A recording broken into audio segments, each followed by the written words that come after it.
ඔයා සේවය කරන ස්ථානයේ බොස් ඔයාට ගැහුවොත් බොස්ට මොකද වෙන්නේ? ඔයාට මොකද වෙන්නේ? අද අපි කතා කරන්නේ ඒ ගැන.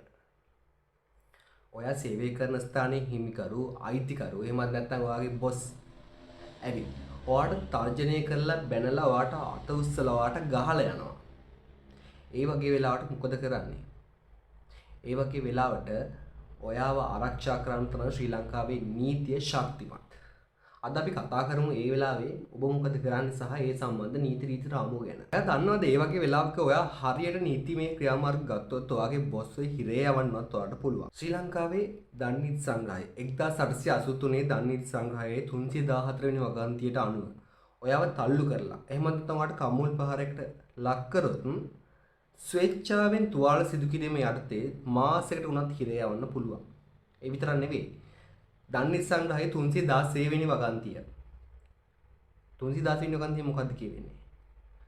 316 වෙනි වගන්තිය කිව්වෙත් ඔයාට රිදෙන්න ගැහුවොත්, ඒ කියන්නේ සති දෙකකට වැඩි ඇඟේ රිදුම තියෙන්න, අස්තියක් බිඳෙන්න, දතක් වැටෙන්න ගැහුවොත් බරපතල තුවාල සිදු කිරීම යටතේ වසර 7ක් උනත් හිරේ යවන්න පුළුවන්. එතකොට ඔයාට ප්‍රශ්නයක් එනවා මේ දේවල් කරලා පොලිසිය ගියොත් බොස්ව හිරේ යවුවොත් මට මගේ ජොබ් එක නැති වෙයි නේද කියලා. නෑ.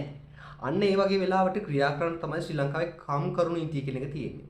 ශ්‍රී ලංකාවේ කම්කරු නීතියට අනුව දැන් හිතන්නකෝ ඔයාගේ බොස් ඔයාට ගහනවා. ඔයාට තවත් ඒ ස්ථානයේ සේවය කරන්න බෑ.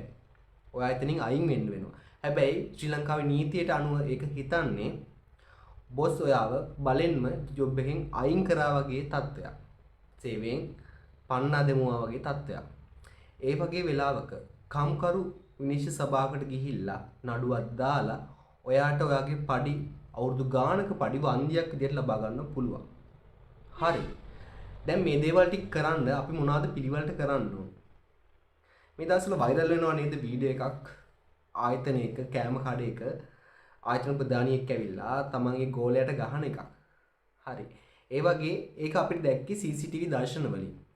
CCTV දර්ශන, ඒ වගේම වීඩියෝ රෙකෝඩින්, වොයිස් රෙකෝඩින් මේ හැම දෙයක්ම සාක්ෂි විදියට ඔයා පළවෙනියෙන්ම ළඟ තියාගන්න ඕනේ. දෙවනියට ශ්‍රී ලංකාවේ රජයේ රෝහලක ඔයා ගිහිල්ලා ඇඩ්මිට් වෙන්න ඕනේ.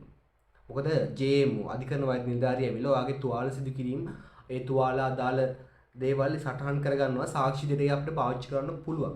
ඊට පස්සේ ඔයා පොලිසියට පැමිණිල්ලක් දාන්න ඕනේ. මේක රජයේ රෝහලේ රෝහල් පොලිසියට කරන්න පුළුවන් දෙයක්. මේ දේවල් ටික කරපුවාම ඔයාට ඔයාගේ මේ අදාළ නීතිමය ක්‍රියාමාර්ග ටික ගන්න පුළුවන්. මොකද මිනිස්සු වුණාම කාගෙන්වත් නිකන් උටි ගන්න ඕනේ නැහැ. ඒකට අදාළ නීතිමය කර්තව්‍යයන් තියෙනවා. සහ ඒ නීතියේ වෙනුවෙන් ඔයාව ආරක්ෂා කරන්න බැඳී ඉන්නවා. එහෙනම් රැකියා ස්ථානයකදී නිකම් බොරුවට කුටි ගන්න ඕනේ නැහැ. මේ වගේ දේවල් දැනන් ඉන්න. මම දන්න නීති කරුණු මට පුළුවන් විදිහට මම ඔයාලට කියලා දුන්නා. මේ වගේ තවත් නීති කරුණු දැනගන්න ලෝ විත් ඩිලන් subscribe කරලා තියාගන්න. ඒ වගේම Facebook එකේ ඩිලන් චතුරංග ධර්මපාල කියන page එකත් follow කරන්න. ස්තුතියි.